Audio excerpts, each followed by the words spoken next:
The Victorian era wasn't just about ruffled collars, horse-drawn carriages, and royal portraits. It was a masterclass in domestic organization, hidden behind velvet drapes and carved mahogany doors. What looked like charming chaos was, in fact, an intricate system of precision and purpose. Victorian homes weren't just designed, they were orchestrated. If you're fascinated by elegant historical design and the forgotten logic behind it, don't forget to like this video, subscribe, and tap the bell so you never miss a peek behind the curtain of history. The Victorian home was more than a dwelling. It was a reflection of values, technology, and ambition.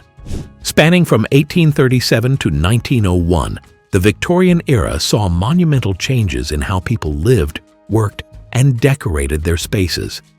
At its core, the organization of the Victorian home was an outward display of inward discipline, a physical manifestation of moral ideals, social order, and rising industrial precision. Behind the heavy drapes and layered wallpapers was a strict hierarchy of space.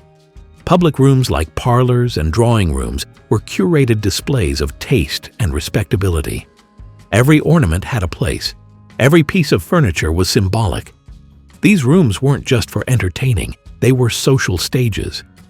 In contrast, private spaces such as bedrooms or servants' quarters were detailed but highly functional. Even leisure followed a structure.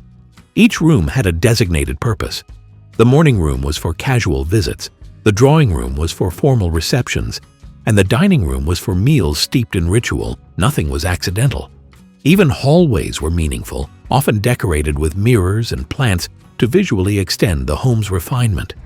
This wasn't just architecture, it was ideology. The structure of the home reinforced the structure of society. The rise of the middle class reshaped everything. Home interiors became tools of self-representation.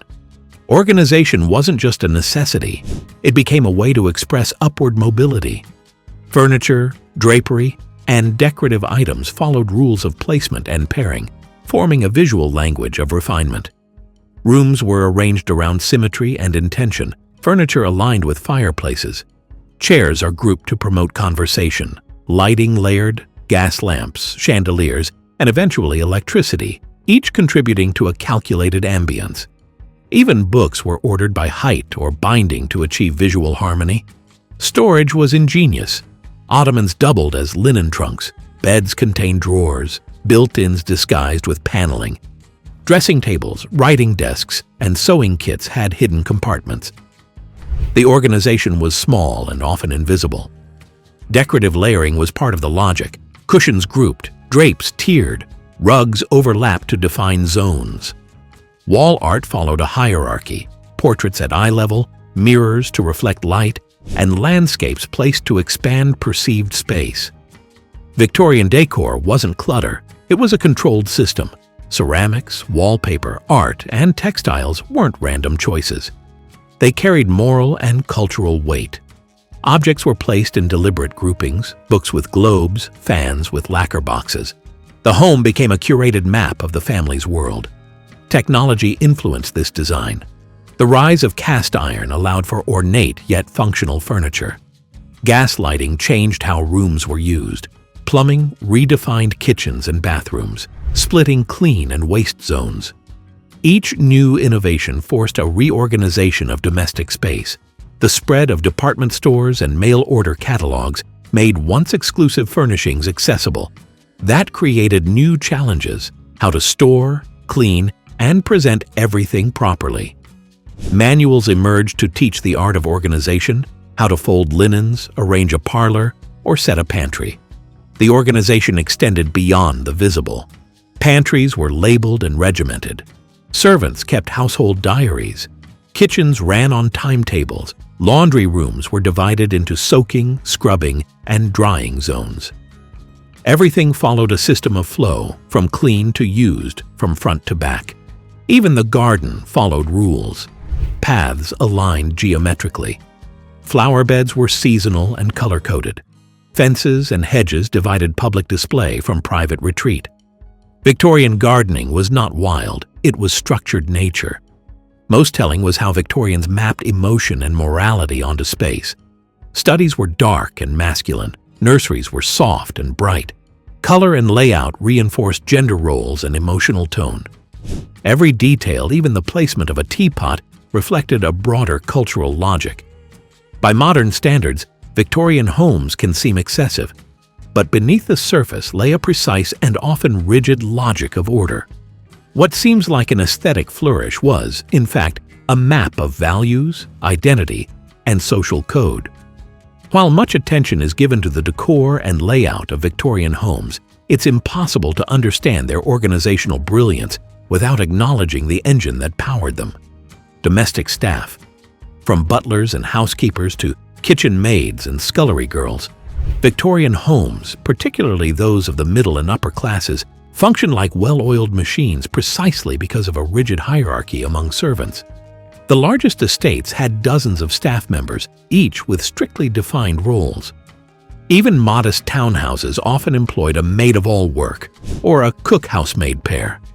The organization wasn't just confined to objects, it extended to people. There were clear divisions of responsibility, shifts, uniforms, and even movement paths. Maids entered rooms through side doors. Footmen stood during meals but were never to interrupt the conversation. Butlers were custodians of the silver, while housekeepers managed linen and oversaw the female staff. The idea was to maintain an illusion of effortless beauty, even though everything required constant labor. Every cushion was fluffed, every floor polished, every meal timed. Servants often had their own schedules posted in the scullery or servants' hall, and many learned to keep logbooks detailing daily tasks. Some even used colored ribbons on keys to denote their access level. Bedrooms had bells wired directly to the servant quarters, ensuring a swift response. The spatial design of the Victorian home, back staircases, servant corridors, and basement kitchens was not just about privacy. It was part of a complex architectural choreography. The household staff were expected to move invisibly, yet maintain visible perfection in every room. Their ability to stay organized was not just admirable, it was essential. Without them, the intricate ballet of domestic life would have collapsed. What the world saw as grace and symmetry was underpinned by a workforce trained in discipline, repetition, and the art of quiet efficiency. The Victorian home was a stage, but behind the curtain stood the people who made it all possible. The Victorian organization was not just about things, it was about social expectation. Homeowners, particularly women of the household, were held to high standards of domestic propriety. Manuals like Mrs. Beeton's Book of Household Management weren't just guides, they were social scripts. They taught readers how to store shoes, arrange a tea table, manage waste, and prepare for unannounced guests. A messy home was more than an inconvenience. It was a sign of moral failing. In a world where a woman's virtue was often judged by her parlor's neatness and the punctuality of her dinner service, organization became a form of social self-defense. Hosting, entertaining, even walking guests through the house involved an unstated performance of mastery. Displaying order meant displaying discipline, culture, and class. There was a clear fear of being judged, not just by peers, but by clergy, family, and neighbors. And so, homes were kept as living resumes of moral standing. Even working-class families emulated these values as best they could, often keeping a single room in pristine condition to receive guests, while the rest of the house remained utilitarian. The rising popularity of afternoon visiting hours put pressure on households to keep rooms ready at a moment's notice. Doilies were laundered weekly.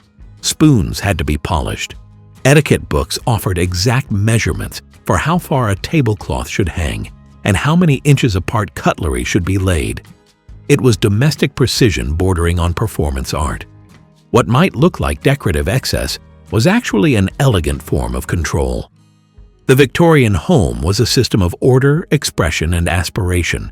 Its legacy reminds us that elegance isn't accidental, it's organized. What Victorian organizational trick surprised you most? Let us know in the comments.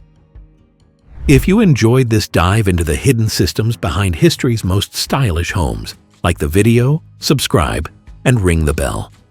because beauty always has a blueprint, and we're here to reveal it.